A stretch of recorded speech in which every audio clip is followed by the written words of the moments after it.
हमारे गुरु महाराज जी कहते सुरत त्रिकुटी चढ़े, सूर्य ब्रह्म देखी अड़े, अब बड़ा ही अजब ब्रह्म लोक, तजिए दसमा द्वारियों रे की। सूर्य का प्रकाश दिखेगा। उसके बाद वहाँ मिलेगा नाम। सुन्न धस्य श्रुति शब्द समय, तो नाम कहते शब्द को, उसको कहते ध्वन्यात्मक नाम। वो अपने धाम का नाम है। व्यापित त्रिविध ताप तन दारुण, तापर दुसह दरिद्र सतायो, अपने धाम नाम सुर तरु तजी, विषय बबूर बाग मन लायो।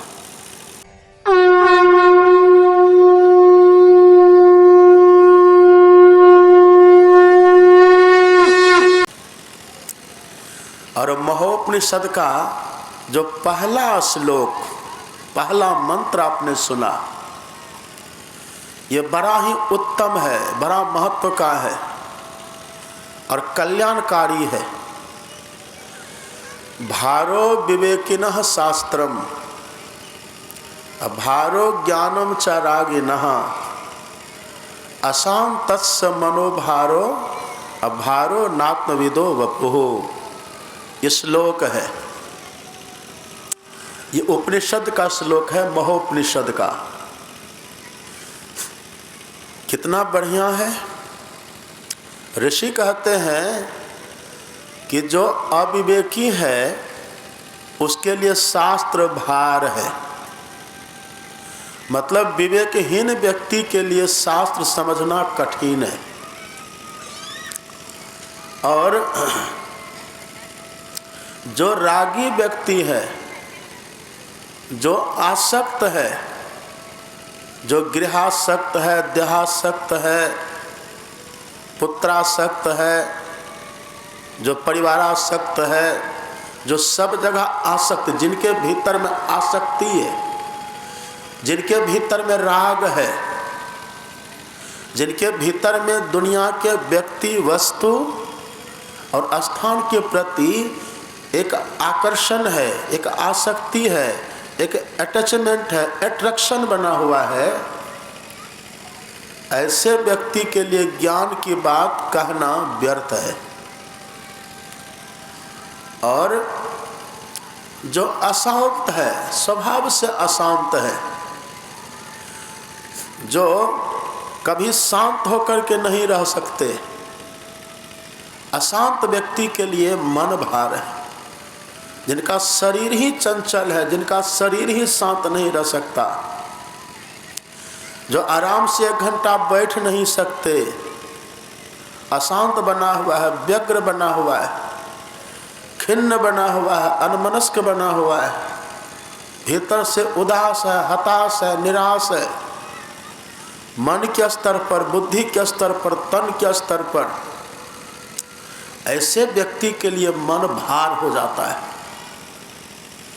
उनका मन बहुत चलमान होता है। लेकिन जिसका मन स्थिर होता है, जिनका मन शांत रहता है ना, उनका मन शुद्ध होता है। और आपने कई बार सुना होगा, भगवान कहते निर्मल मन जन सो मोहि पावा, मोहि कपट छल छिद्र न भावा। कबीरा मन निर्मल भया, जैसे गंगा नीर, अब पाछे पाछे हरि फिरे, कहत कबीर कबीर। जिसका जो शांत है, जिनका शरीर स्थिर रहता है, जो शांत होकर के बैठ सकते हैं सत्संग में, भजन में, ध्यान पर, उसका मन धीरे धीरे शांत होता, पवित्र होता है। उसके लिए मन हल्का होता है और उसको बड़ा लाभ होता है। भगवान उनके अंग संग होते हैं, उनको दर्शन होता है। और जो आत्मज्ञानी नहीं है, उनके लिए शरीर ही भार है। ये 4 बातें आपने सुनी। अविवेकी के लिए शास्त्र भार है, रागी के लिए ज्ञान भार है, अशांत के लिए मन भार है, और अज्ञानी के लिए शरीर भार है। आत्मज्ञान विहीन के लिए शरीर भार है। ये 4 बात आपने सुनी। और देखते हैं ना राम भगवान की चर्चा गली गली में, आप पढ़िएगा रामायण को। जब राम भगवान की अर्धांगिनी माता सीता का हरण हो गया, रावण ने माता सीता का हरण कर लिया पंचवटी से,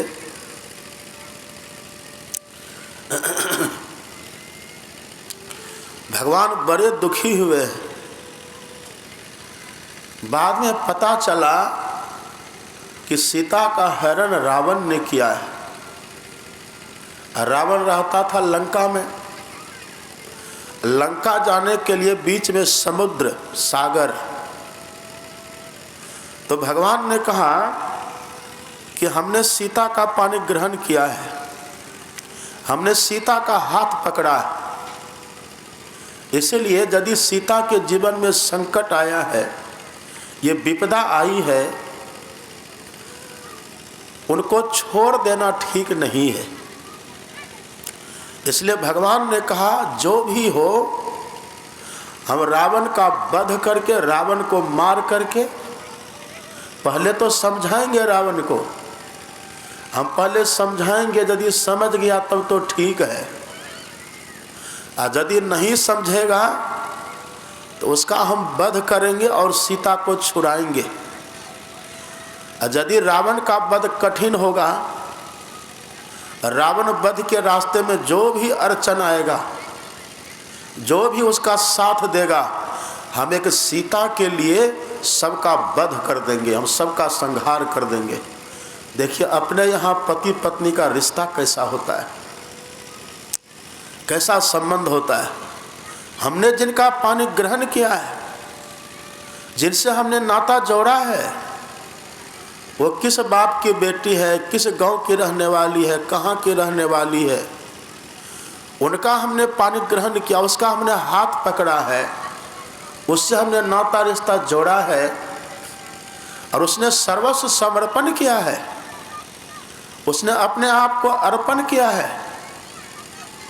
हम उसको छोड़ नहीं सकते। लाख संकट आवे, लाख विपदा आवे, हम उसको छोड़ नहीं सकते। ये है अपने यहाँ के पति पत्नी का संबंध। ये है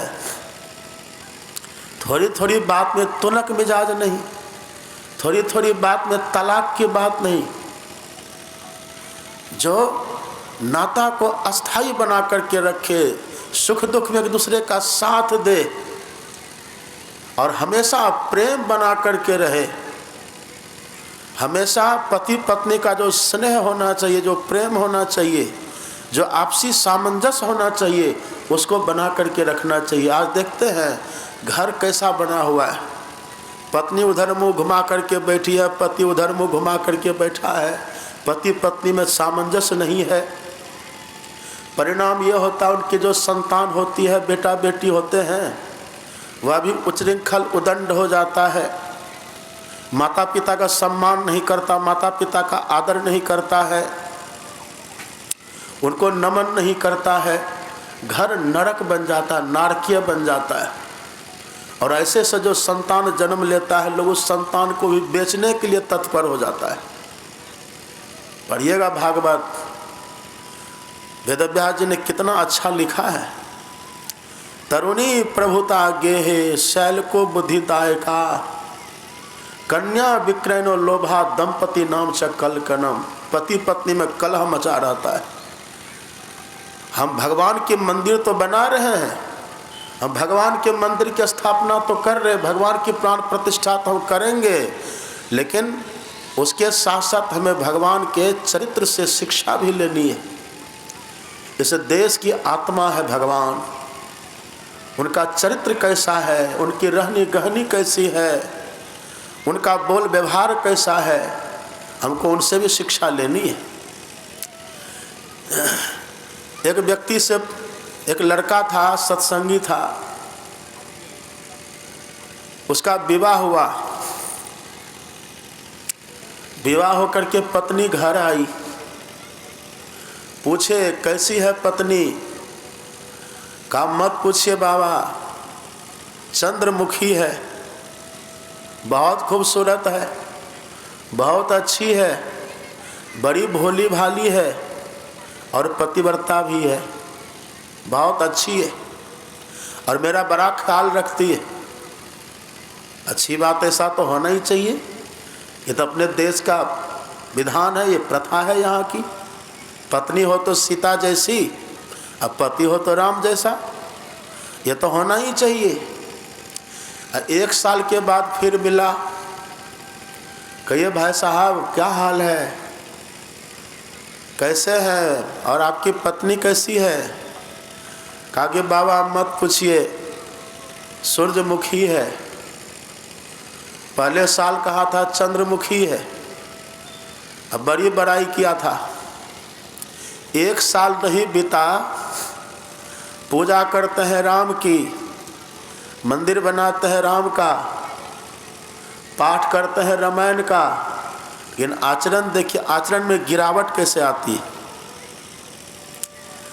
अब चंद्रमुखी से सूरजमुखी हो गई।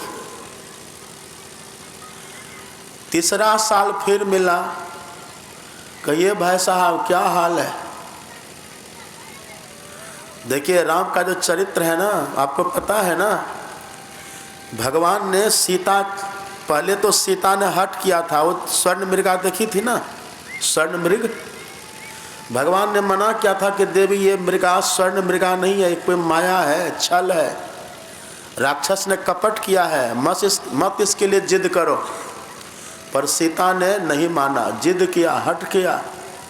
कहा ठीक है तुम कहती हो तो मैं जाता हूँ तुम्हारे लिए मृगा मार करके लाने के लिए। राम जाते जाते लक्ष्मण को पहरा में छोड़ गए। लखन देखना, जंगल है, वन प्रांत है, राक्षसों का आवाजाही है, रक्षा करना सीता की। लक्ष्मण जी को पहरा में छोड़ करके राम चले गए मृगा के पीछे। वो तो मारीच था, रावण का भेजा हुआ कपट मृग। तीर भगवान ने छोड़ा, बाण लगा, तीर लगा, उस मृगा ने कपट शब्दों में, कपट भरी आहों में हा राम कहा। सीता ने कहा कि लगता है प्रभु को, हा लक्ष्मण, हा सीते कहा। सीता को लगा कि जैसे राम किसी संकट में पड़ गए। लक्ष्मण जाओ देखो। लक्ष्मण ने कहा कि देवी भैया को कुछ नहीं हो सकता, हमें आपके पहरा में छोड़ के गए हैं, आप पढ़िएगा रामायण। माता सीता ने कितना कटु कटु कहा है लक्ष्मण को, तुम्हारी नियत में खोट हो गई है, तुम एकांत का गलत फायदा उठाना चाहते हो। कितना कटु कटु कहा, जहरीला वचन कह दिया। लक्ष्मण जी तिलमिला गए। कहा ठीक है, अब जो होनी होगा होगा, मैं जाता हूँ। एक लक्ष्मण रेखा खींच दिए। देखिए गलती पर गलती की है माँ सीता जी। अगर पढ़िए रामायण को तो ये शिक्षा है। आप तो थोड़ी सी गलती में तलाक देना शुरू कर देते, लोग क्या क्या कर देते। और लक्ष्मण जी भी चले जाते हैं, कह के गए थे देवी इस रेखा से बाहर मत होना, लेकिन सीता बाद में रेखा से बाहर भी हो जाती है। रावण के आने पर साधु के वेश में आया था, तब न उसका हरण हुआ। ये सब पता था भगवान को, लेकिन तब भी भगवान ने कहा कि नहीं, जो भी है सीता मेरी है, सीता मेरी अर्धांगिनी है। हम रावण का वध करके सीता को छुड़ाएंगे। रावण के रास्ते में जो भी आएगा सबका हम वध कर देंगे, लेकिन सीता को नहीं छोड़ेंगे। ये पति पत्नी का देखिए प्रेम कैसा होता है। ऐसा प्रेम है। आप तो पत्नी कहते भी नहीं हैं, और अपने यहाँ पत्नी कहने का रिवाज भी नहीं है। अपने यहाँ तो धर्म पत्नी कहते हैं, लेकिन आप क्या कहते हैं, ये मेरी वाइफ है। वाइफ में, पत्नी में, धर्म पत्नी में धरती आसमान का फर्क है, और नाम का असर पड़ता है। अब नाम रख करके देखिए, उसका असर धीरे धीरे पड़ जाता है। धर्म पत्नी किसको कहते हैं? धर्म पत्नी कहते हैं जो पति के पथ की रक्षा कर ले, वो धर्म पत्नी है। जो पति को अधर्म के रास्ते से हटा करके धर्म के रास्ते में लगा दे, उसको धर्म पत्नी कहते हैं। अब पत्नी जो पति की प्रतिष्ठा को मिट्टी में मिलावे, जो पति को पतन की तरफ ले जाए, वो पत्नी है। तो पत्नी भी अपने यहाँ नहीं कहते, धर्म पत्नी कहते हैं। अब पति को पतिदेव कहते हैं, लेकिन आप पति को कहते हैं हस्बैंड। हस्बैंड मतलब हंसवा उसके बैंड को घुमाओ, या उसके हंसी पर बैंड लगा दो, हस्बैंड आप कहते हैं। तो वो भी आपको कहता है वाइफ। अब वाइफ का मतलब क्या होता है? एक महात्मा जी कह रहे थे wife, WIF wife, without information fight everyday, बिना किसी सूचना के रोज झगड़ा, ये वाइफ का मतलब होता है। वो आप कहते हैं। राम भगवान जब चले हैं सीता को छुड़ाने के लिए तो समुद्र बीच में आ जाता है। भगवान बड़े विनम्र हैं। भगवान ने कहा हमें समुद्र से कुछ लेना है। लेना है तो हठात हम ले नहीं सकते, हम दुराग्रह नहीं कर सकते, हम इससे प्रार्थना करेंगे। यदि हमें किन्हीं से कुछ लेना हो ना, तो लड़ झगड़ करके नहीं, दुराग्रह पूर्वक नहीं, हटता सटता करके नहीं, उनको विचलित करके नहीं, बर्बाद करके नहीं, उनसे प्रार्थना पूर्वक, उनको समझा बुझा करके प्रयास करना चाहिए। और जब नहीं माने तब फिर बाद में देखा जाएगा। यदि आवश्यक होगा लेना, कोई नहीं मान रहा है, हम पहले समझाएंगे, प्रार्थना करेंगे, समझिए, उनको स्थिति परिस्थिति से अवगत कराएंगे, उनका हम आदर करेंगे, कदर करेंगे, क्योंकि हमें लेना है ना। यदि तब भी वो नहीं मानेगा तब फिर सठे साठ्यम समाचरेत। अब पढ़िएगा रामायण। समुद्र के किनारे भगवान गए, अपना धनुष बाण रख दिए और समुद्र के सामने हाथ जोड़ करके अनशन करके बिना खाए पिए बैठ गए। हे समुद्र, हे सागर, आप कृपा करिए, हमें रास्ता दीजिए, क्योंकि तब न तो नाव थी न तो जहाज था। और समुद्र में पानी आपको पता है ना कितना होता है। अब पानी का देवता होता है वरुण, समुद्र देव, वो भी एक देवता की तरह। अब भगवान है विष्णु, ये भी देवता है। तो प्रार्थना किया है, आप रास्ता दीजिए। अब पढ़िएगा रामायण में 3 दिन बीत गया है। विनय न मानत जलधि जड़। 3 दिन जब बीत गया तब भगवान कहते हैं ये जलधि मतलब समुद्र, ये जड़ बुद्धि, ये जड़, ये मेरा विनय नहीं मानेगा। विनय न मानत जलधि जड़। गए 3 दिन बीत गया। 3 दिन तक प्रार्थना की है भगवान। ये सहनशीलता कायरता नहीं होती है। विनम्रता को, प्रार्थना को किसी की कायरता नहीं समझनी चाहिए। भगवान 3 दिन तक प्रार्थना किए, प्रार्थना करते रहे। राम है कौन? राम नहीं नर भूपाला, भुवनेश्वर काल होकर काला। जो काल के भी महाकाल है, वो देखिए विनम्र होकर के प्रार्थना कर रहे हैं। यदि कोई विनम्रता हमारे सामने दिखलावे, हाथ जोड़े, तो उसको कमजोर ही नहीं समझना चाहिए। उनके भाव को समझना चाहिए, उनकी भावना को समझना चाहिए। 3 दिन बीत गया, अंतिम में भगवान को क्रोध हुआ है। राम बोले राम सकोप तब। तब भगवान ने क्रोध करके कहा, बोले राम सकोप तब भय बिन होई न प्रीत। ये समुद्र ये बात नहीं मानेगा। और हम सीता को पाने के लिए मेरी अर्धांगिनी है, कुछ भी कर सकते हैं। उसी जगह पर भगवान ने जो उपदेश दिया है वो इस उपनिषद से मिलता जुलता। पढ़िएगा रामायण में। यहाँ तो ऋषि कहते हैं अविवेकी के लिए शास्त्र भार है, रागी के लिए ज्ञान भार है, और अशांत के लिए मन भार है, आत्मज्ञानहीन के लिए शरीर भार है। एकदम यही बात आप पढ़िएगा, भगवान ने वहाँ उपदेश किया है। सठ सन विनय कुटिल सन प्रीति, सहज कृपण सन सुंदर नीति, ममता रत सन ज्ञान कहानी, अति लोभी सन विरति बखानी। पूरा खोल करके भगवान ने कहा है। क्रोध ही सम काम ही हरि कथा, ऊसर बीज बये फल जथा। ऊसर बीज, ऊसर किसको कहते हैं? ऊसर, ऊसर कहते हैं जहां हम बीज बोए तो वहां उगे ही नहीं। ऊसर कहते उस मिट्टी को जहां उर्वरा शक्ति उसकी खत्म हो गई है, उसको कहते ऊसर भूमि। उसको कहते बंजर, जहां पर बीज उगे ही नहीं, जहां बीज बोने पर व्यर्थ चला जाए। भगवान कहते हैं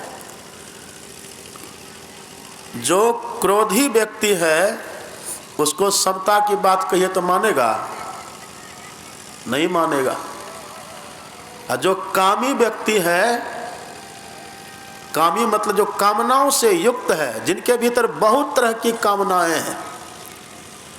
काम काम सब कोई कहे, काम न चिन्हे कोय, जेती मन की कल्पना काम कहावे सोए। ये चाहिए, वो चाहिए, ऐसा चाहिए, वैसा चाहिए, यहाँ चाहिए, वहाँ चाहिए। ये तरह तरह की कामनाएं जिनके भीतर होती हैं, ऐसे व्यक्ति को सत्संग अच्छा नहीं लगता है। वो कामना में ही पड़े रहते हैं, कामना की पूर्ति में लगे रहते हैं।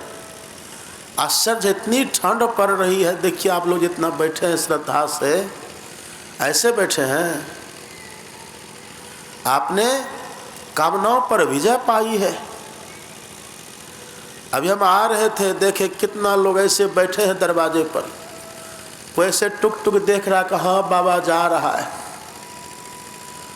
कोई उधर मेला में घूम रहे हैं, कोई कुछ कर रहे हैं, कोई खिलौना खरीद रहे हैं। लेकिन आप देखिए, आपने कामनाओं को जीता और तब यहाँ करके बैठ गए। भगवान कहते हैं जिनके भीतर बहुत कामनाएं होती हैं वो सत्संग कथा सुन ही नहीं सकते। एक ऐसा सिद्धांत दिया है भगवान ने। जो ममता ग्रस्त व्यक्ति है वो ज्ञान की बात सुन ही नहीं सकते। ममता रत्सन ज्ञान कहानी। ऋषि यहाँ क्या कहते हैं? ऋषि कहते हैं भारो ज्ञानम चा रागिना, रागी के लिए ज्ञान भार है। और देखिए भगवान इसी की व्याख्या कर देते हैं। ममता रत्सन ज्ञान कहानी। जो ममता ग्रस्त व्यक्ति है उसको ज्ञान की बात अच्छी नहीं लगती। ममता, जिनके भीतर ममता है। अब ममता का मतलब क्या होता है? ममता में मम है ना। मम का मतलब क्या हुआ? मम का मतलब मेरा। जो अपनों से ही चिपके रहते, जो अपना मान करके सबको उसमें ही चिपके रहते, जो उसी में आसक्त बने रहते, पकड़े रहते। मेरा मकान, मेरा दुकान, मेरा परिवार, मेरा पुत्र, मेरी पुत्री, मेरा जमीन, मेरा जायदाद, मेरी दुकान, मेरा मकान, मेरा परिवार, मेरा समाज, ये मेरा मेरा में जो पड़े रहते हैं, इसको बोलते हैं ममता ग्रस्त, माया ग्रस्त। मैं अरु मोर तोरते माया, अजही बस किन्हे जीव निकाया। ये माया ग्रस्त व्यक्ति हो जाते हैं। इस बात को भूल जाते हैं कि यही मेरा मेरा करते करते हमारे पिताजी चले गए, दादाजी चले गए, सबके सब चले गए, हम भी चले जाएंगे, इस बात को भूल जाते हैं। आपको याद होगा ना, तब यक्ष ने पूछा था युधिष्ठिर जी महाराज से, किम आश्चर्यम, आश्चर्य क्या है? युधिष्ठिर जी ने कहा था, अहन्न हनि भूतानि गच्छन्ति है यमालयम शेषास्थिरत्व मिच्छन्ति किमाश्चर्यमतः परम। यहाँ रात दिन सबके सब चले जा रहे हैं, मर करके जम का घर भर रहे हैं, और जो बचे हैं उनको लगता है कि हम अमर हैं। इससे बड़ा आश्चर्य क्या होगा? यही सबसे बड़ा आश्चर्य है। उसी में हम चिपके रहते हैं। संत महात्मा कहते नहीं, व्यवहार निभाइए, लेकिन भीतर से समझिए ये सब कुछ छोड़ करके जाना होगा। हमारे सदगुरु महाराज जी कहते हैं, धन को गिने निज तन न सहाई, तुम हंसा एक एका। साथ कौन जाएगा? कर्मानुगो गच्छति जीव एका। जो सत्कर्म करेंगे, जो भजन करेंगे, सत्संग करेंगे, ध्यान करेंगे, शुकर्म करेंगे, यही हमारे साथ जाएगा।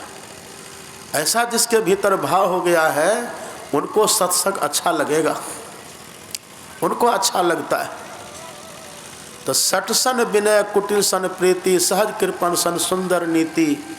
जो कृपण व्यक्ति है उनको नीति की बात अच्छी नहीं लगती है। कृपण मतलब कंजूस। कंजूस हमको नहीं बनना चाहिए, उदार बनना चाहिए। वे देखते कितना बढ़िया सत्संग, कितनी अच्छी व्यवस्था है, कितना बड़ा पंडाल, सबके सब कितनी संख्या में सब बैठे हुए, सब सत्संग सुन रहे हैं, उधर कितना भोज भंडारा चल रहा है। ये जो धन इसमें लगा है, ये उदारता का द्योतक, ये उदारता का प्रतीक है, ये उदारता है। और जो कंजूस होते हैं ना, कंजूस को तो मुर्दा कहते हैं। तो उदारता पूर्वक जो अपने धन को धर्म में लगावे, ये अच्छी नीति है। ये उदारता हमारे भीतर होनी चाहिए, कंजूसी हमारे भीतर न हो, उदार हम बन करके रहें। जितना धन हमारे पास है, धनात् धर्मः ततः सुखम, धन से धर्म करिए तब सुख मिलेगा। इसमें जो सबसे बड़ी बात है,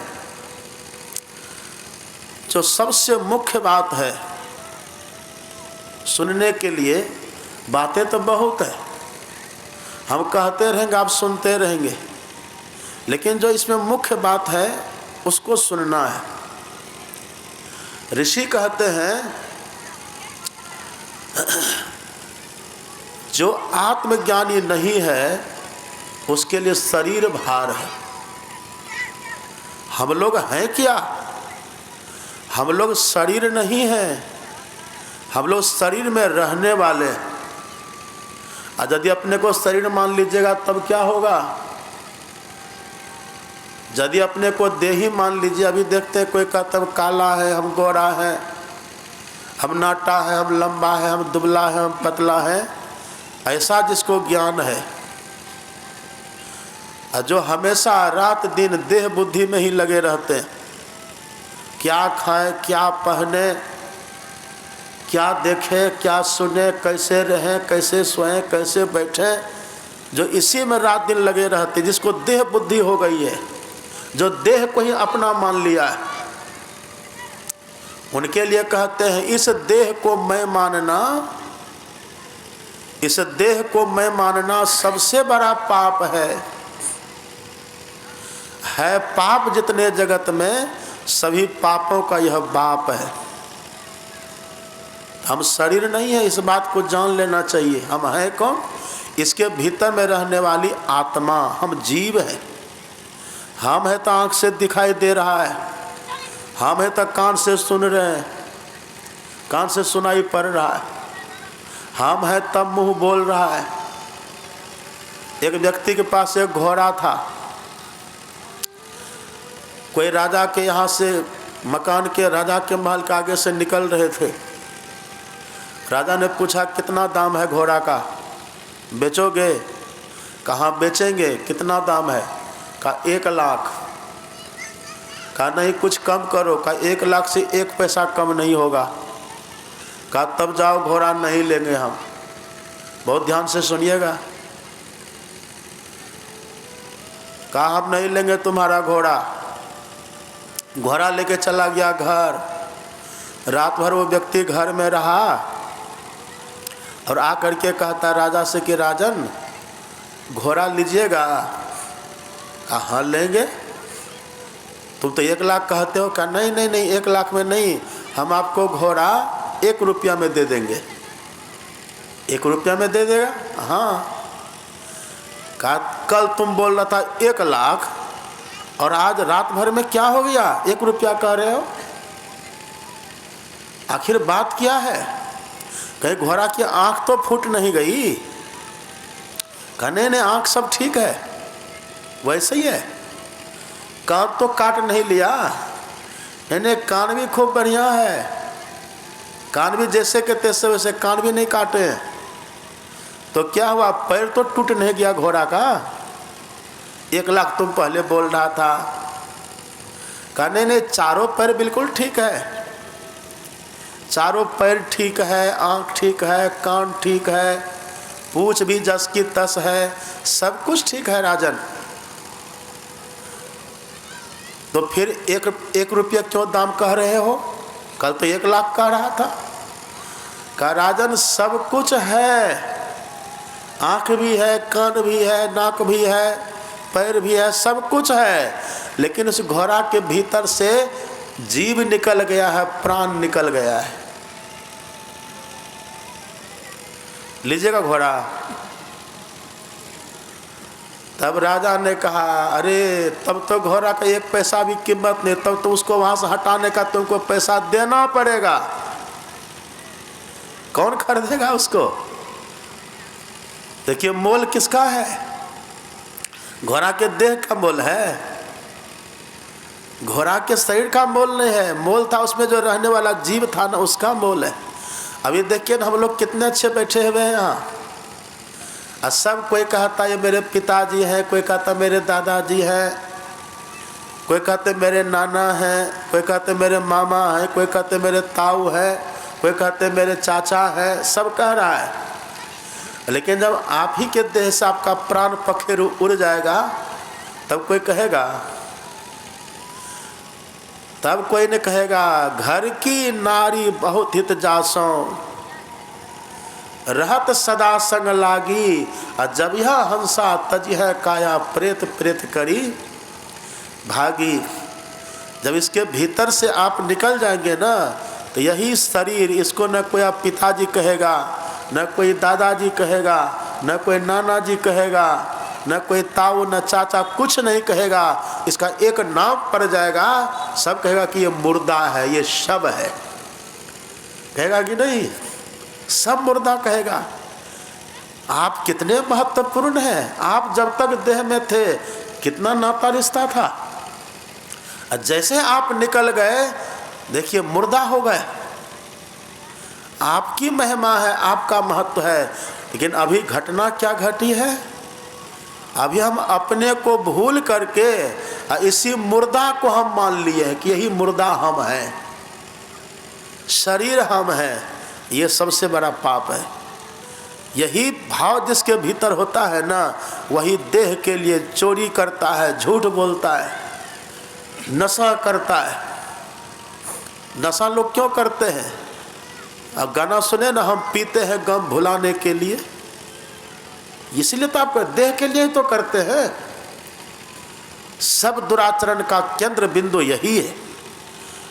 हम हैं आत्मा, जीव है हम, लेकिन अभी हमारे साथ घटना क्या घटी है? हमारा निवास गलत जगह पर हो गया है। कहाँ हो गया है? आप कहाँ रहते हैं?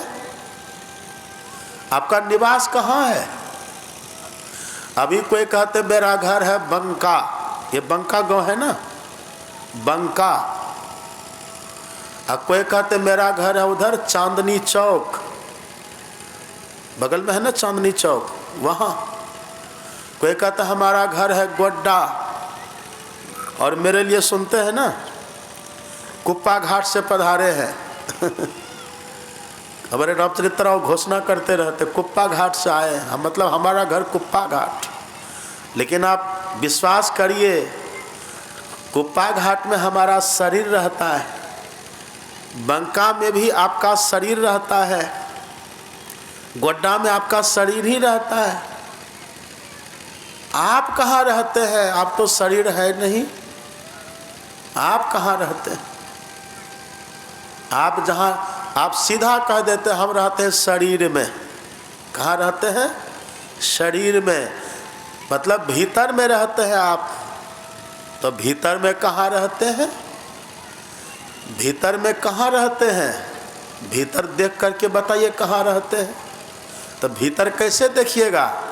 आप बाहर देखते हैं आँख को खोल करके, ये बाहर दिख जाता है, तो भीतर कैसे दिखिएगा? बाहर का उल्टा होता है भीतर। तो बाहर देखता आँख खोल करके, इस क्रिया को भी उलट दीजिए, कैसे देखिएगा भीतर? सूट है ना सब मेरी बात? पंडाल में है कि नहीं? भीतर कैसे देखिएगा? आँख बंद करके, आँख बंद करके देखिए भीतर में क्या दिखाई पड़ता है। आँख जैसे आप बंद करेंगे भीतर में देखिएगा घोर अंधकार। लेकिन एक बात आप मान लीजिए, सबको घोर अंधकार भीतर में नहीं होता है, हम लोगों को है, लेकिन सबको नहीं होता है। किनको नहीं होता है?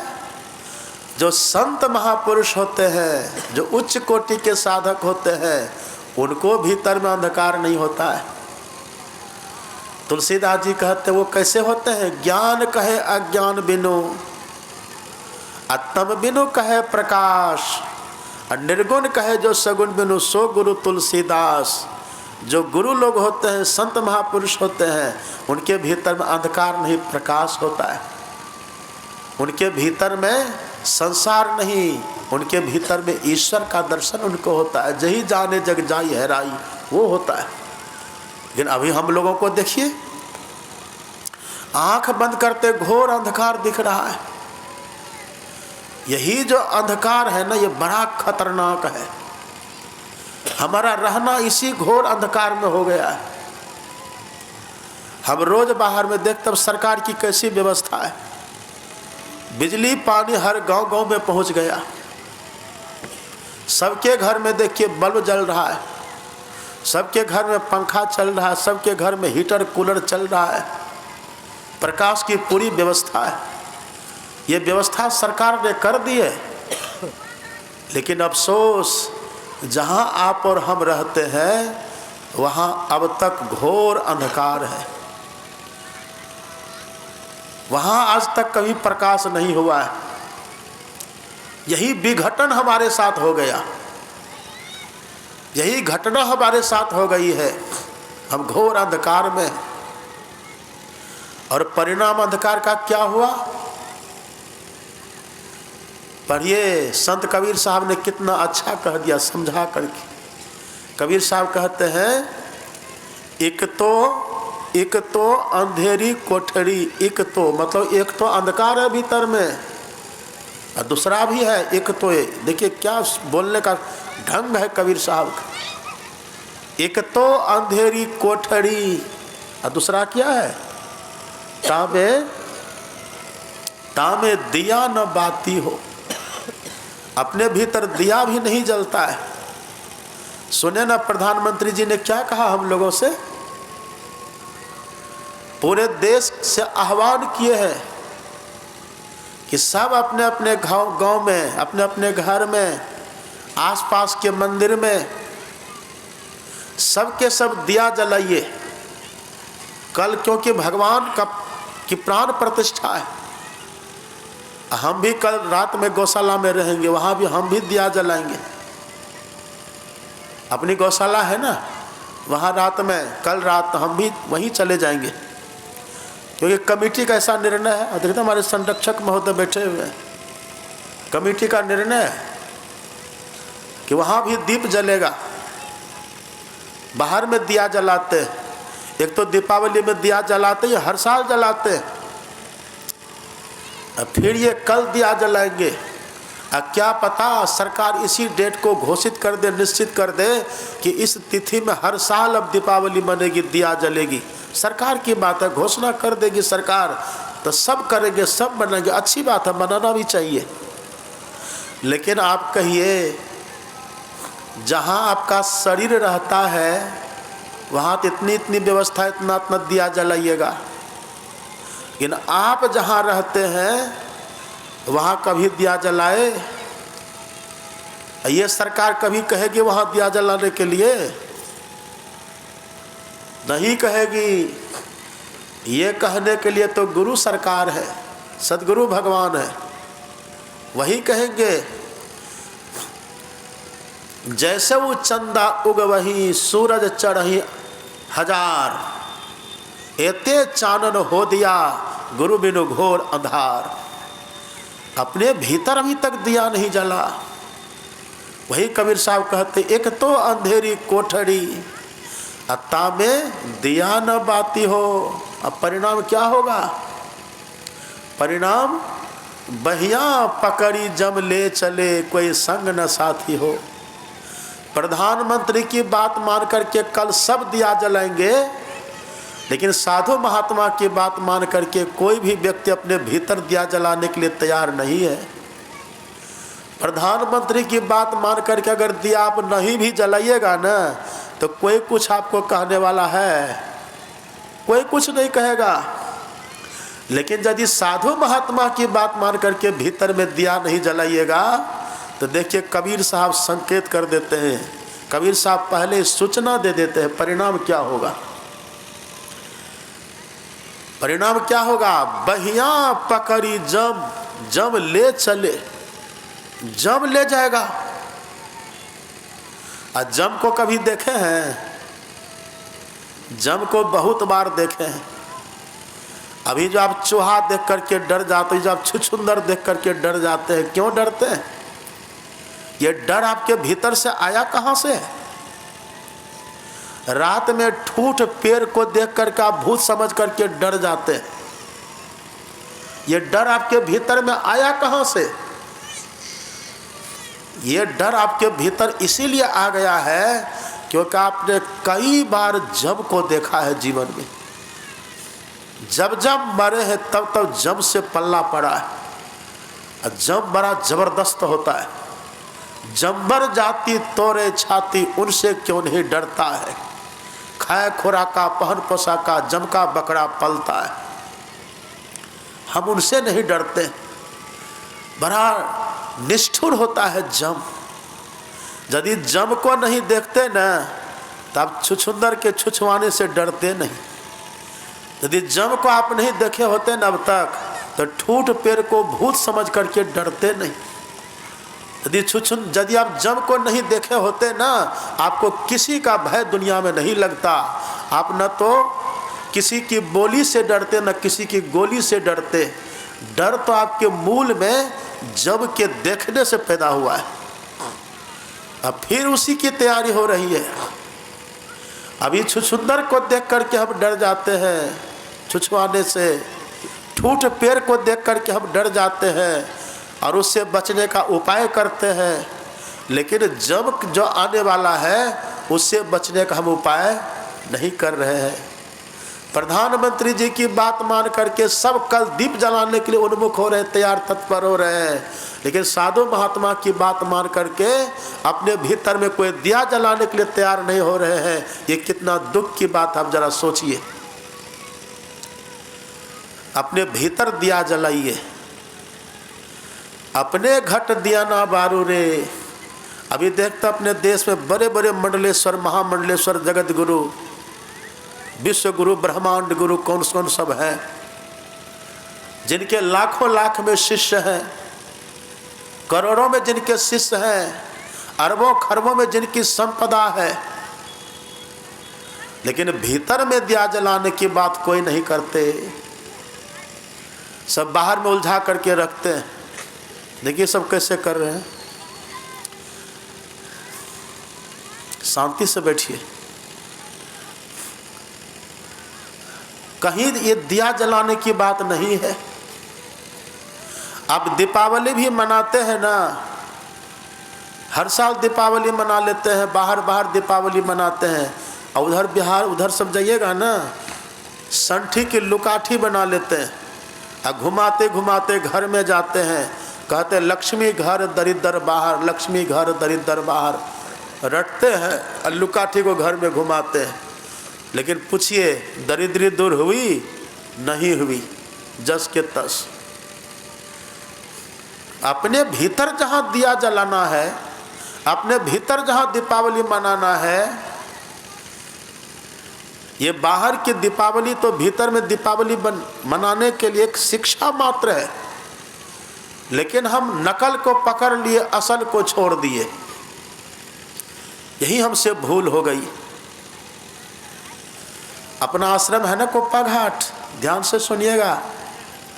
कुप्पा घाट अपना आश्रम, उस समय पूज्यपाद महर्षि संत श्री परमहंस जी महाराज थे कुप्पा घाट में। और अपने देश के एक बहुत बड़े महात्मा, नाम आप सब जानते होंगे, समझ में आ जाएगा नाम, आए थे कुप्पा घाट, जिनका अपना हेलीकॉप्टर, समझिए। उनके सैकड़ों आश्रम देश विदेश में, लाखों की संख्या में शिष्य उनके। और यहाँ तक कि उनके सामने मुख्यमंत्री झुकते थे, प्रधानमंत्री उनसे आशीर्वाद लेते थे, राष्ट्रपति उनसे दुआ की कामना करते थे। आए थे कुप्पा घाट, महर्षि संत श्री परमहंस जी महाराज जी थे तब कुप्पा घाट में। वो गए, पूज्यपाद से मिले, बहुत देर तक वार्ता हुई। बातचीत करने के बाद पूज्यपाद जैसे अपने कमरा में प्रवेश किए, तो पीछे से वो भी कमरा में गए। आप अभी भी जाके देखिएगा, निवास जो सदगुरु महाराज जी का है, सदगुरु महाराज जी का निवास, अब बगल में पूज्यपाद का निवास अभी भी है। कितनी शांति विराजती वहाँ, अब भी शांति विराजती है। अब भी आप जाएंगे ना वहाँ, जो शहर के लोग हैं जो ऊब जाते हैं, शहर के भीड़ भाड़ में जो परेशान हो जाते हैं, घर के प्रपंचों में, घर के उलझनों में जो रहते रहते ऊब जाते हैं, वो जाके वहाँ कुप्पा घाट कुछ स्थान पर बैठ करके थोड़ी देर तक के लिए बैठते हैं और शांति का अनुभव करते हैं।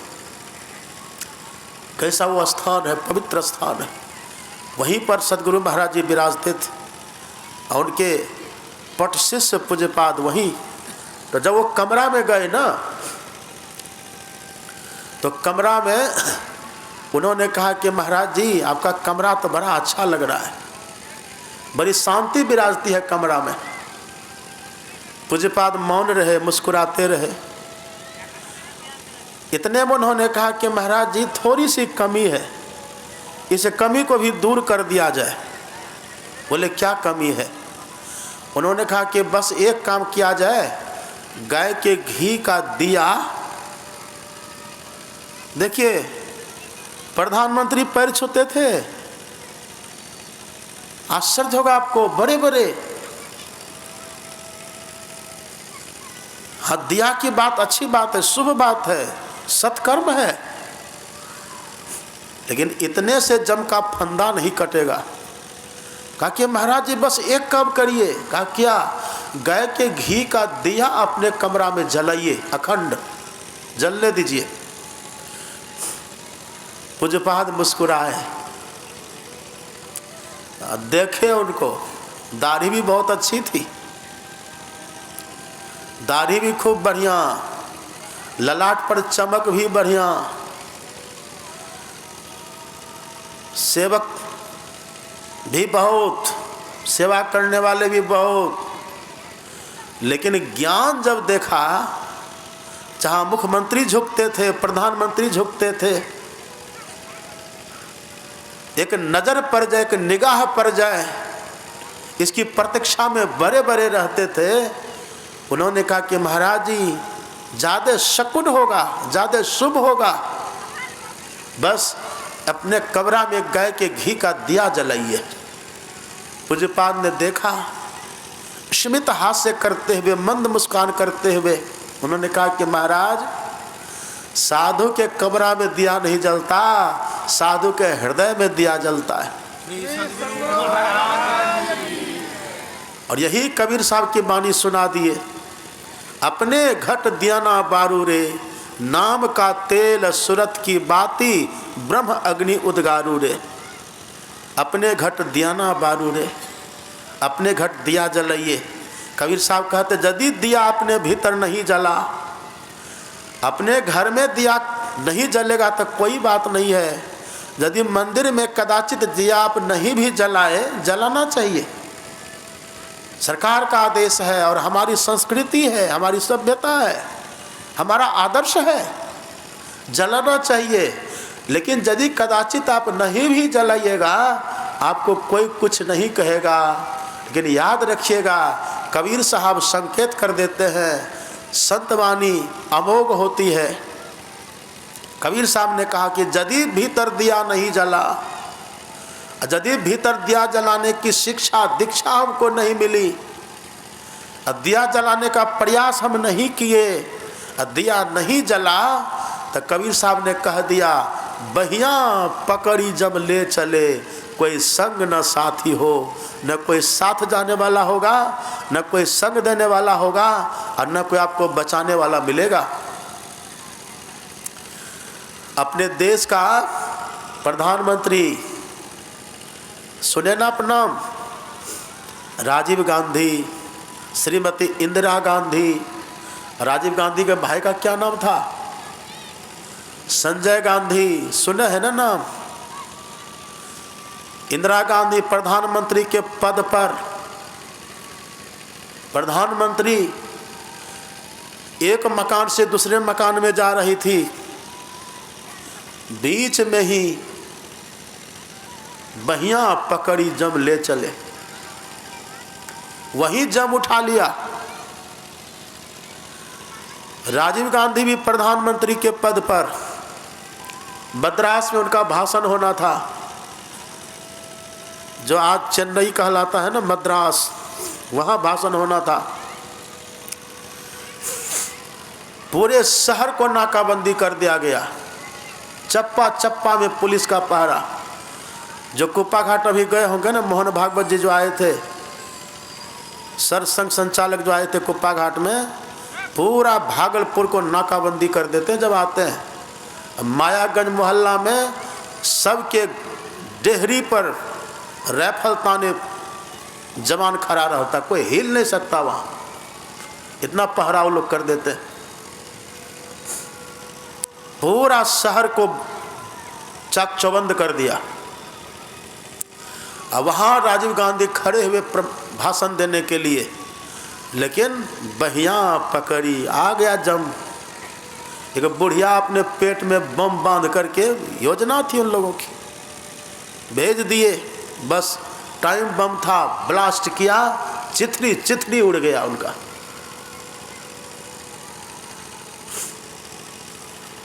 संजय गांधी हवाई जहाज में सैर कर रहे थे आकाश में, और वहीं पर क्रीड़ा कर रहे थे हवाई जहाज,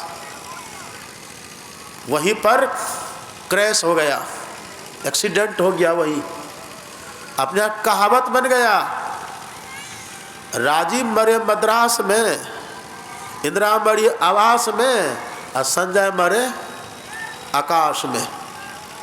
ये जम की देखिए, जम का दस्तक सब जगह है। अगर भीतर दिया नहीं जलाना, यदि भीतर दिया एक बार जल जाए तब। पर ये कबीर साहब ने ही रिजल्ट भी सुना दिया। संत कबीर साहब ने ही कह दिया, घट घट दीपक बरय, लखय नहीं अंध है, लखत लखत लखी परे, परिणाम कटे जम फंद है। जम का फंदा कट जाएगा।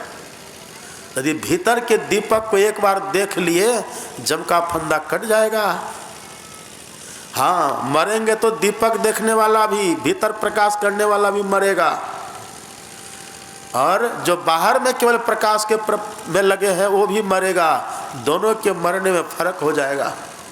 आए हैं सो जाएंगे, राजा रंक फकीर, एक सिंहासन चढ़ी चले बंधे जात जंजीर।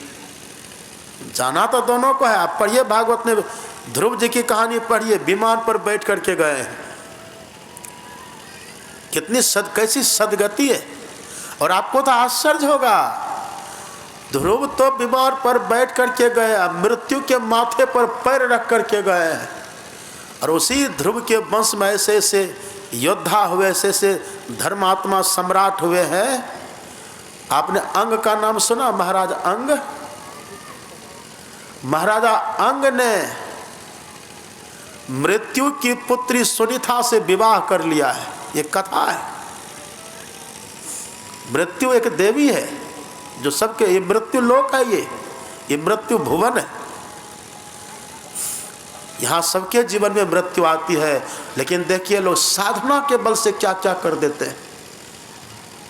अच्छा एक बात आप बताइए, ससुर बड़ा कि जमाई बड़ा? बड़ा कौन होता है? सब आपको पता, लेकिन बोलिएगा नहीं। ससुर बड़ा कि जमाई बड़ा? भले जमाई ससुर का पैर छूता है, लेकिन जमाई के सामने ससुर डरता रहता है। उसका नाम है, उसको आप दामाद कहते हैं ना, दामाद, उसका नाम है जमाई। जमाई का मतलब क्या? जम आई, जम। जैसे जम से जम, जमाई के सामने लोग डरते रहते, पता नहीं क्या मांग देगा, पता नहीं कौन सी त्रुटि पर पुत्री को छोड़ देगा। प्रसन्न करके रखते हैं, खुश करके रखते हैं। लेकिन भजन के बल से, साधना के बल से अपने देश में ऐसे भी राजा हुए, ऐसे भी मंत्री हुए अपने देश में। वो जबराज, मृत्यु की बेटी सुनीता है, पुराण में वर्णन पढ़िएगा, उनसे विवाह करके मृत्यु का जमाई बन गया, जम का भी जमाई बन गया। और किसी का नाम आप नहीं जानते होंगे, सावित्री का नाम जानते हैं कि नहीं? सावित्री का नाम तो बच्चा बच्चा जानता है। सावित्री की पढ़ाई तो क्लास में भी होती है, भले अंग की पढ़ाई ना हो रही हो, पर सावित्री की तो पढ़ाई होती है। माता सावित्री ने अपने पति सत्यवान के लिए जमराज का पीछा किया, ध्यान के बल से, देखिए साधना के बल से। अपने भीतर जिसको एक बार प्रकाश हो जाए ना, वो जब को भी ठग लेता है। इतनी चतुराई हो जाती है उसमें, अपने भीतर एक बार तो प्रकाश हो जाए। अभी हमारा रहना गलत स्थान में हो गया है, घोर अंधकार में हम पड़े हुए। अभी जमराज ने कहा कि बेटी तुम्हारे पति की मृत्यु हो गई है, इसका समय पूर्ण हो गया, अभी तुम्हारा समय बचा हुआ है, तुम वापिस हो जाओ। सावित्री नहीं मानी है, उनका पीछा करते हुए आगे बढ़ी है। अंतिम में जमराज ने कहा मांग लो वरदान, जो तुम्हारी इच्छा। और आपको पता है ना सावित्री के गुरु कौन थे? सावित्री के गुरु कौन थे? नारद। याद रखिए, माता सावित्री के गुरु हैं नारद। और सावित्री ने ऐसा भजन किया है, ऐसा ध्यान किया है, वो योग्यता इसने पाई है, जमराज तक को चकमा दे सकती है। कहा मांगो बेटी वरदान। सावित्री ने कहा दीजिएगा? हाँ क्यों नहीं, बोलो, देंगे हम। सावित्री ने कहा पक्का पक्का, बोलो। तब सावित्री ने कहा तो ठीक है, दीजिए मुझे वरदान। मेरे सास ससुर मेरे 100 पुत्रों को सोने के कटोरा में दूध भात खाता हुआ देखे। एव मस्तु, ठीक है जाओ, ऐसा ही होगा। ऐसा कह करके जमराज वहाँ से चला। सावित्री फिर पीछा पकड़ लेती है। जमराज कहता अब क्या है? सावित्री कहते आपका दिमाग उमाग ठीक है? किससे बात कर रहे हैं सावित्री?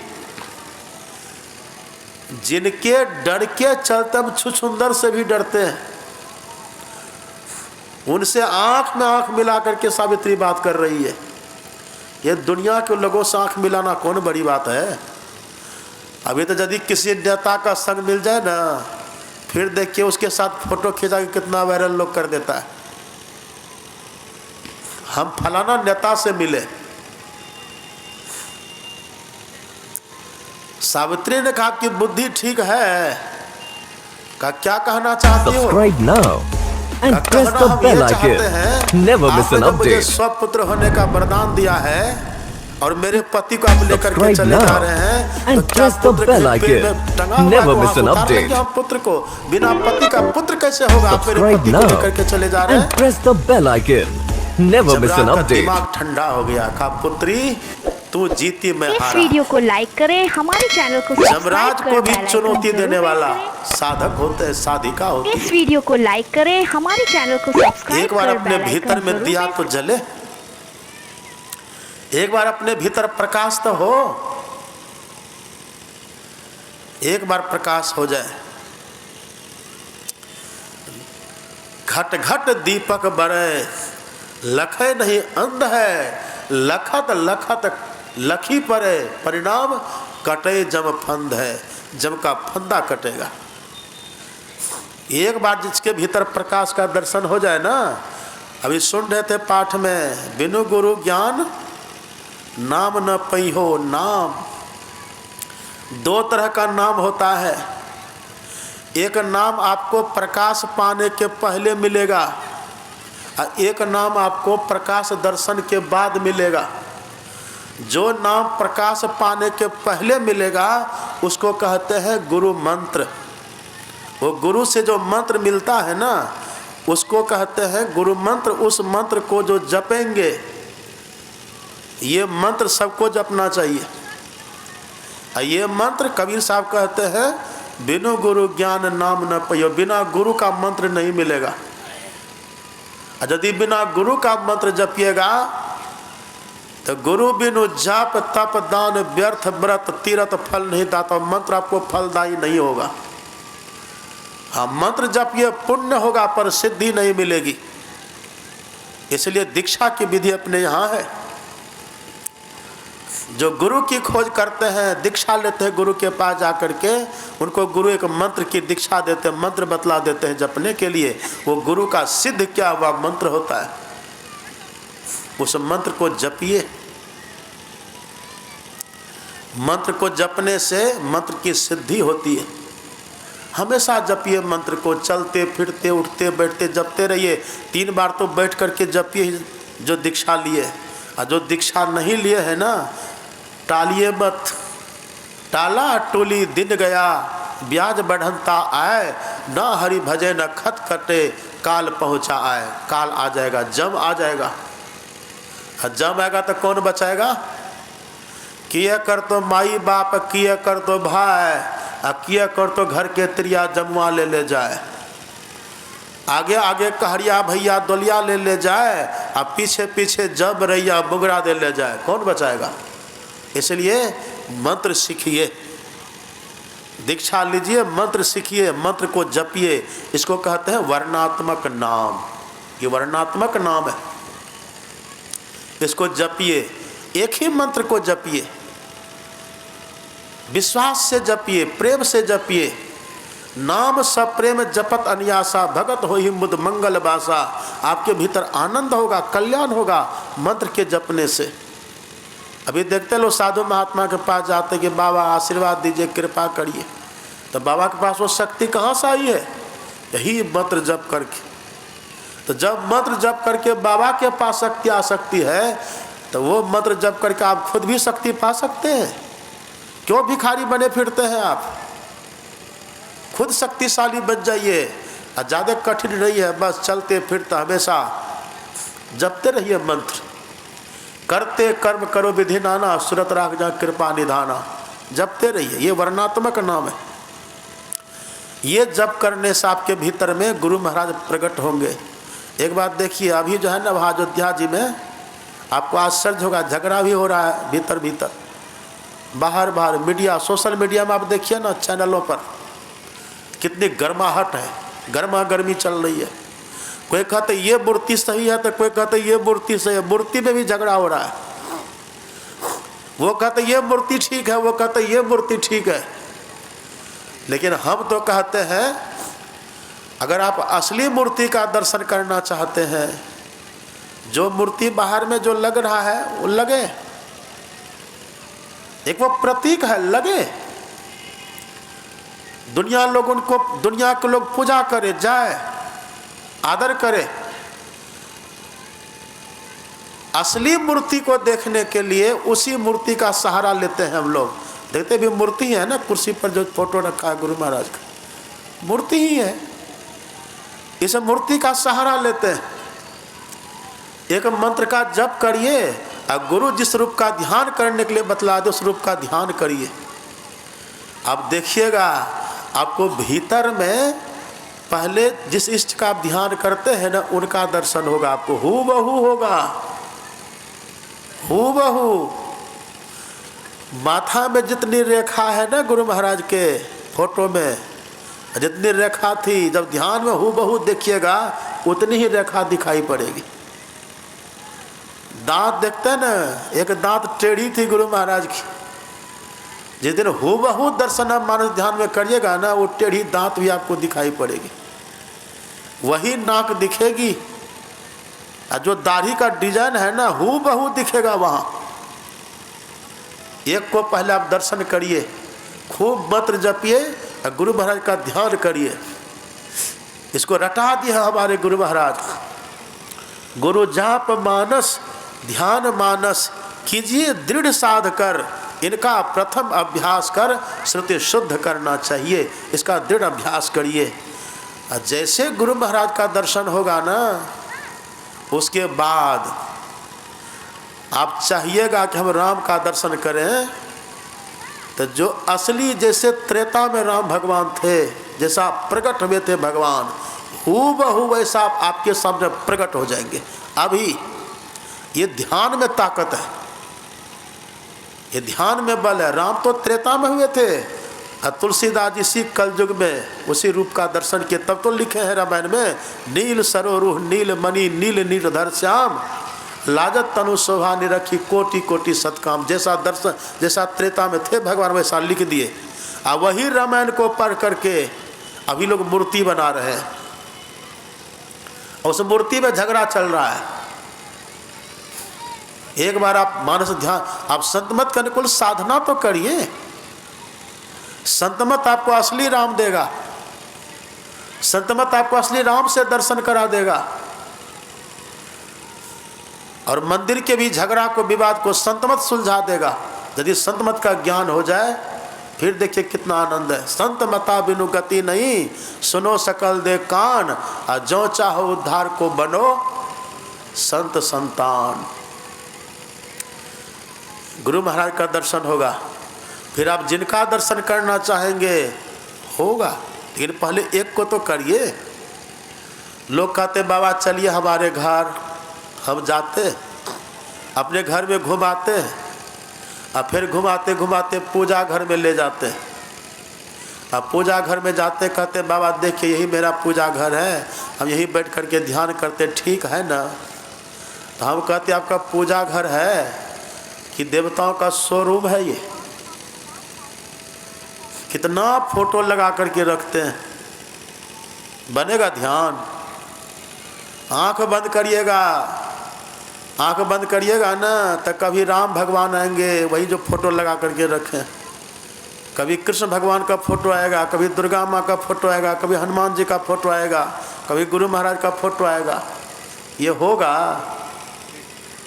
नहीं होगा। इसलिए पूजा घर में एक इष्ट का फोटो रखिए, जो आपके इष्ट है उनका फोटो रखिए। जाके देखिए आश्रम में सिंहासन पर किनका फोटो होता है? गुरु महाराज का होता है। चूँकि इष्ट हम लोग के गुरु महाराज हैं। जिनके इष्ट राम है वो राम का फोटो रखते, मूर्ति रखते हैं। आश्रम में जाके देखिए सिंहासन पर गुरु महाराज का फोटो है। और भी संत महापुरुष हैं, उनको अलग टांग करके रखे हैं, दीवालों में रखे हैं, वहाँ रखिए। एक इष्ट का फोटो रखिए सिंहासन पर पूजा घर में। आंख बंद करके उनका ध्यान करिए। जब एक प्रकट हो जाएंगे ना, सबका दर्शन हो जाएगा। यदि सुबह से सबके पीछे रहिएगा ना, तो किसी का दर्शन नहीं होगा, कुछ नहीं होगा। एक साधे सब सधे, सब साधे सब जाए, और जो कोई सींचे मूल को फूले फले अघाए। एक का भजन करिए, एक का ध्यान करिए, एक का जप करिए। एक का जब ज्ञान दर्शन हो जाएगा, फिर सबका हो जाएगा। यही तो तरीका है। जिनको अपने भीतर में गुरु महाराज का दर्शन हो गया, प्रथम ही धारो गुरु को ध्यान, परिणाम हो श्रुति निर्मल, तब हो बिंदु ज्ञान। पहले बिंदु दिखेगा, बिंदु चमकी आवे, अब 5 रंग उगी आवे, 5 रंग दिखाई पड़ेगा। पीली नीली लाल सफेदी स्याही सन्मुख आता है, और छट छट छट छट बिजली छटके भोर का तार दिखाता है। बिंदु चमकी आवे, 5 रंग उगी आवे, बिजली छटक अति तेज, सहस्र दल पैठहु रे की। दीपक बरत जोत, देखिए जो कबीर साहब कहते वही गुरु महाराज भी कहते। दीपक बरत जोत, जगमग तारे होत, चांदनी पूरन चंद्र लखत जी जुड़ा वही रे की। दीपक का प्रकाश दिखेगा। दीप ज्वालेन्दु खद्योत, बिंदु नक्षत्र भास्वरा, दृश्यन्ते सूक्ष्म रूपेण सदा युक्तस्य योगिनः। जो दृष्टि योग का अभ्यास करेंगे, योगी बन करके योगी बनेंगे, बिंदु ध्यान करेंगे, दृष्टियों का अभ्यास करेंगे, उनको दीपक का प्रकाश, बिंदु का प्रकाश, ज्वाला का प्रकाश, तारा का प्रकाश, चंद्रमा का प्रकाश क्रम क्रम से दिखेगा। अंतिम में सूर्य का प्रकाश दिखेगा। त्रिकुटी में हमारे गुरु महाराज जी कहते, सुरत त्रिकुटी चढ़े, सूर्य ब्रह्म देखी अड़े, अब बरही अजब ब्रह्म लोक, तजिए 10वां द्वारियों रे की। सूर्य का प्रकाश दिखेगा। और उसके बाद वहाँ मिलेगा नाम। सुन्न धस्य श्रुति शब्द समय, तो नाम कहते शब्द को, उसको कहते ध्वन्यात्मक नाम। वो अपने धाम का नाम है। पढ़िए आप तुलसीदास जी महाराज की वाणी, व्यापित त्रिविध ताप तन दारुण, तापर दुसह दरिद्र सतायो, अपने धाम नाम सुर तरु तजी, विषय बबूर बाग मन लायो। वो अपने धाम का मतलब परमात्मा के धाम का, परमात्मा का नाद शब्द है वो, उसको कहते ध्वन्यात्मक। उसी को कहते गायत्री। हमारे सदगुरु महाराज जी कहते, अनहु से अनुरूप ब्रह्म संग, सहज ही सुरति समाई, और सुखदायिनी ध्वनि सहज गायत्री, होता सुनहु समाई। ये जो आप गायत्री मंत्र पढ़ते हैं ना, ओम भूर्भुवः स्वः तत्सवितुर्वरेण्यम भर्गो देवस्य धीमहि धियो यो न प्रचोदयात्, ये तो वेद का मंत्र है। ये भी ठीक है, इससे लोग हवन आदि करते हैं, जपते भी हैं। ये वर्णात्मक है। असली ध्वन्यात्मक गायत्री वहाँ प्रकट होती है। हमारे सदगुरु महाराज जी कहते हैं, ध्वन्यात्मक गायत्री ध्याना जो जन करे सदाई, मैं ही तासु ताप सब नासे, मुक्ति दिशा सो जाई। वो मुक्ति दिशा मतलब क्या? आत्म कल्याण की दिशा, आत्मज्ञान की दिशा, ब्रह्म ज्ञान की दिशा, अपने धाम की दिशा में, अपने शाश्वत घर की तरफ हम चल देंगे, अपना शाश्वत घर हमको मिल जाएगा। तो यही नाम है ध्वन्यात्मक।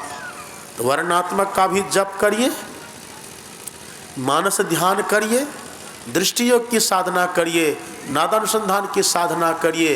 ये चारों साधना यदि आप कर लेंगे ना, आप देखिएगा आपके सामने यहाँ राम ही राम होंगे, राम के सिवा फिर कोई नहीं होंगे।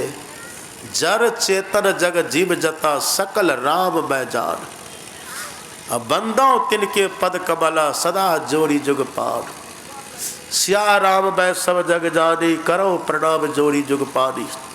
ये पूरा संसार आपको राममय दिखेगा, और आप भी अपने को खुद राम ही देखिएगा।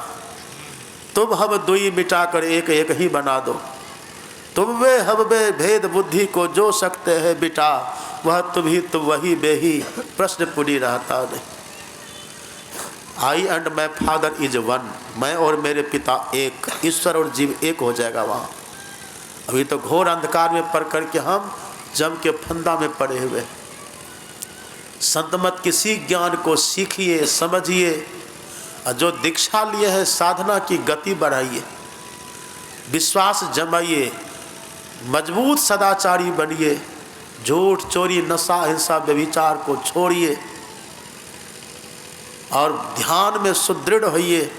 और जो दीक्षा नहीं लिए हैं वो खान पान को संभाल करके संत मत से जुड़िए, कल्याण होगा। संत मत आपको राम राज देगा।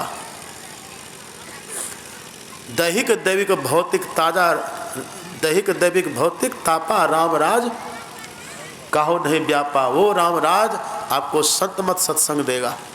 तो सब संत मत से जुड़िए, संत मत का ज्ञान लीजिए, संत मत की दीक्षा लीजिए और भजन करके अपना कल्याण करिए। तो बस ही Subscribe now सुने आपको and press the bell icon. Never miss an update. जो ये ज्ञान आत्मज्ञानी नहीं है उनके लिए देह भार है, Subscribe now देह and के press the बंधन bell में है, icon. जन्म Never मृत्यु miss के an चक्कर update. में है, जमराज के फंदा में है, Subscribe 84 now लाख में जाते and रहते press the bell icon. Never miss an update. पुनरपि जननम पुनरपि मरणम पुनरपि जननी जठरे इस शयनम। वीडियो को लाइक करें, हमारे चैनल बारंबार को मरना, सब्सक्राइब कर बारंबार बेल आइकन जन्मना, जरूर बारंबार प्रेस माता की जठराग्नि में जलते रहना। इस वीडियो को लाइक हम करें, लोग गुरु हमारे महाराज ने चैनल को रटा दिया सब्सक्राइब कर है, बेल आइकन आवागमन जरूर सम दुख दूजा है नहीं जग में कोई, इसके निवारण के लिए प्रभु भक्ति करनी चाहिए।